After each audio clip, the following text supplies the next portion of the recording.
ముఖ్యమంత్రి రేవంత్ రెడ్డి సుదీర్ఘ సమీక్ష చేసినా వార్నింగ్ ఇచ్చినా పౌర సరఫరాల అధికారులు మారలేదు. ఆరుగారం కష్టపడి పంట పండించిన రైతులను నిలువునా దోపిడీ చేస్తున్న మిల్లర్లకు మద్దతుగా పౌర సరఫరాల శాఖ కమిషనర్ డిఎస్ చౌహాన్ మాట్లాడడమే ఇందుకు నిదర్శనం.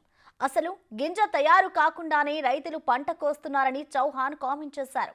రైతులు తెస్తున్న ధాన్యంలో 52.5% తేమ ఉందంటున్నారు. అసలు ధాన్యంలో అంత తేమ ఉండడం సాధ్యమేనా అనేది అసలు ప్రశ్న. ఎండలు మండుతుండే ధాన్యంలో 52% తేమ ఎలా ఉంటుందని రైతులు నిలదీస్తున్నారు. 50% మాయిశ్చర్కి 50% మాయిశ్చర్ అంటే దాంట్లో వారంలో ఆరిపోయిన తర్వాత 100 kg మీరు ఉంటే ఎంత ఉండిపోతుంది పెడి? How can one expect MSP for the paddy with 50% moisture? So అక్కడ కొద్దిగా సిస్టమేటిక్ ప్రాబ్లం ఉంది, కొద్దిగా మనం అవేర్నెస్ చేస్తున్నాము.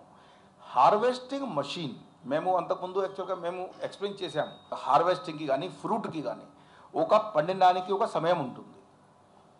దానికంటే ముందు క్రితమే మీరు దాన్ని కట్ చేస్తే it is not formed, it is not properly formed.